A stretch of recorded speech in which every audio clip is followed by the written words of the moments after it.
Pas tous bien-aimés frères et sœurs, le président Tshisekedi a envoyé son ministre de la Justice, le fameux, le grand, le meilleur ministre de la Justice africain, M. Constant Moutamba, au Mali. Il y a beaucoup de gens qui reprochent à Tshisekedi d'envoyer Constant Moutamba au Mali. Ils disent que s'il est parti là-bas, c'est parce que la RDC veut passer par le Mali pour se rapprocher de la Russie. Moi, je dis, hein, est-ce que c'est le président Assimi Goïta qui a dit ça? Ça, c'est la première question. Deuxième question, est-ce que c'est le ministre Moutamba qui a dit que moi, je suis parti là-bas parce que je veux me rapprocher de la Russie? Non, les gars. Il ne faut pas qu'on invente des choses qui n'existent pas. Ni le président Assimi Goïta, ni le ministre Moutamba, l'envoyé spécial du président Félix Tshisekedi, ne vous a dit qu'il est venu là-bas parce qu'ils veulent se rapprocher de la Russie et ils passent par le Mali. Non, ce n'est pas ça le problème. Ce n'est pas ça, ça n'a rien à voir avec ça.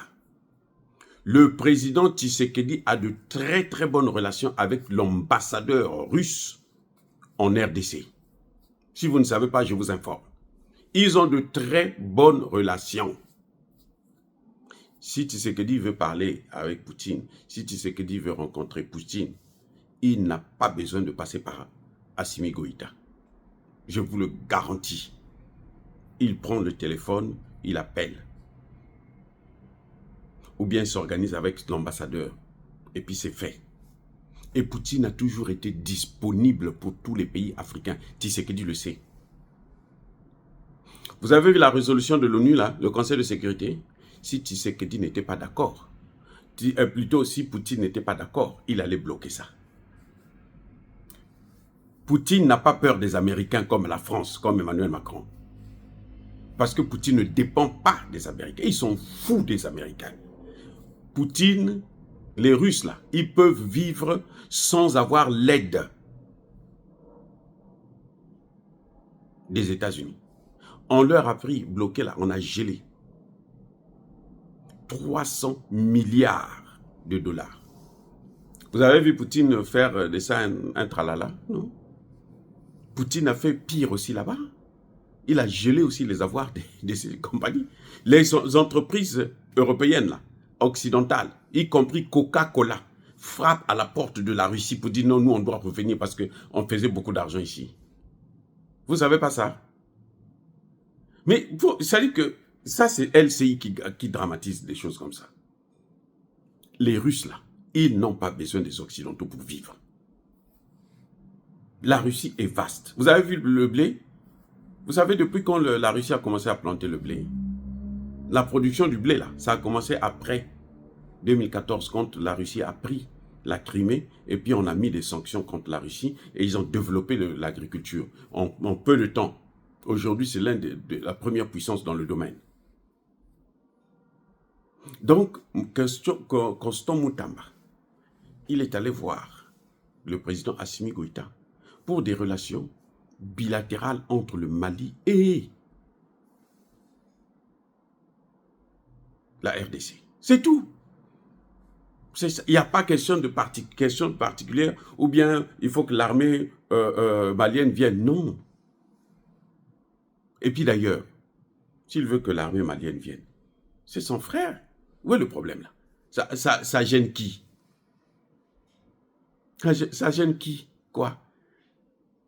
Donc Tshisekedi doit passer son temps à rester autour des Kagame et autres. Non. Tshisekedi, nous lui reprochons de trop se rapprocher des Occidentaux. Ben, c'est un choix. Hein? Voilà. Vous avez une belle femme devant vous. Il y a des gens qui vont passer, vont pas voir sa beauté. Il y en a d'autres qui vont voir la beauté, qui vont la trouver belle. D'autres ne la trouveront pas belle. C'est relatif. Donc, M. Tshisekedi a de bonnes relations avec Poutine, malgré les déclarations tapageuses qu'il a faites. parce que Poutine sait qu'il était sous pression et il sait que ses ennemis, ce sont les Occidentaux, donc il avait besoin qu'il baisse un peu la tonalité, qu'il lâche du lest. Voilà. C'est tout. Poutine le sait. Poutine ne s'est même pas abstenu. Si c'était abstenu, on allait dire que, oh, mais donc Poutine a un problème. Non. Ça a été un vote à l'unanimité. La Chine, la Russie, et les pays africains, tous, ils ont dit, nous on vote contre Kagame. Il faut le condamner, qu'il retire ses troupes. Voilà. Poutine n'a pas dit non, bon, moi je m'abstiens, ça ne me regarde pas. Non. Voilà ce qui s'est passé exactement. Donc, pour moi, la visite de Constant Moutamba, comment dirais-je, au Mali, c'est une visite normale. Et vous savez que le Mali assure la présidence de l'EAC, la Confédération. Donc, quand il vient au Mali, c'est comme s'il est passé au Mali, Burkina et Niger. Ce sont les 3 pays-là qu'il a contactés. Qui ne vous dit pas que c'est peut-être parce que ils veulent se rapprocher ensemble pour avoir une coopération dans un domaine peut-être plus approprié, comme par exemple la monnaie, des trucs comme ça. Non, pour moi, au contraire, je trouve ça très bien. Parce que nous sommes dans l'ère du panafricanisme. Tshisekedi est libre de coopérer avec les Américains ou avec les Russes. De toutes les façons, il a les deux avec lui. Donc, ça, ce n'est pas notre problème. Moi, je préférerais qu'il soit plus proche des Russes que des Américains. Parce que les Américains nous ont toujours fait mal. Ce sont les grands pilleurs. La colonisation d'aujourd'hui, elle est tenue par les Américains. Donc, je préférerais avoir affaire à la Russie que aux États-Unis. Mais bon, c'est le choix du président. C'est lui qui est là. Quand un autre viendra, il pourra changer. Vous avez vu, Trump est venu, il a tout changé, non? Quand il va partir, là, celui qui viendra aussi va changer. Et puis, la lutte continue. Mais nous, notre problème, ce sont nos intérêts. Et il faut que nos pays puissent être ensemble, puissent avoir collaboré. On n'est pas obligé de rentrer dans l'AES pour être bien avec des pays de l'AES. Le Sénégal est en train de développer ses relations maintenant avec le Mali, là. Pourquoi on ne trouve pas ça bizarre? Non. Au Sénégal, il y a encore l'armée française. Les Français règnent. Mais le Sénégal continue à développer ses relations avec le Mali. Ça, c'est tout à fait normal. C'est tout à fait normal. Donc moi, je crois que si les deux parties ne vous ont pas dit qu'ils sont venus pour le chercher, le rapprochement, Tshisekedi n'a pas besoin de ça. C'est un chef d'État d'un grand pays, 2 300 345 000 km². Vous croyez que c'est machin?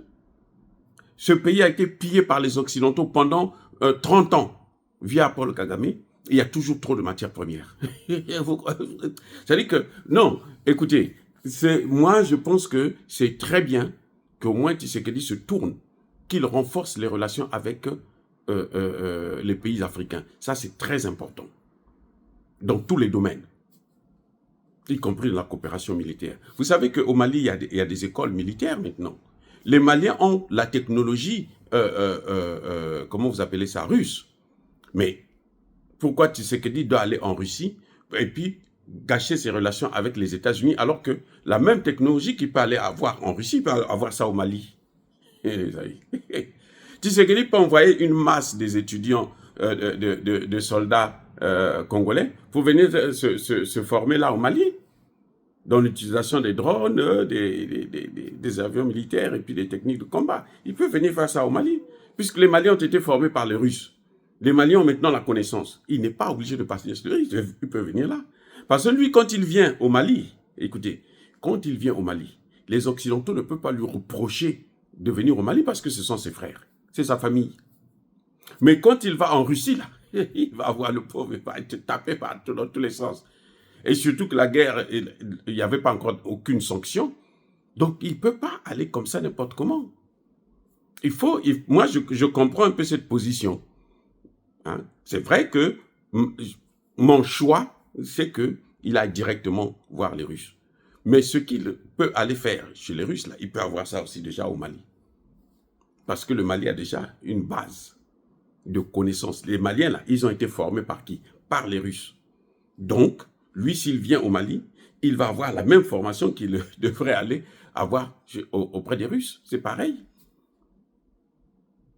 Les gars, soyez bénis, abondamment bénis par le Dieu de Kémité, par nos ancêtres angélisés, mais que tous ceux qui persécutent le continent africain le pillent et le déstabilisent, qu'ils soient noirs, blancs, chinois, arabes, juifs, indiens ou qui qu'ils soient punis, maudits, foudroyés, neutralisés, écrasés, effacés par le Dieu de Kémité, par nos ancêtres angélisés. Vive l'Afrique éternelle, j'ai dit et j'assume.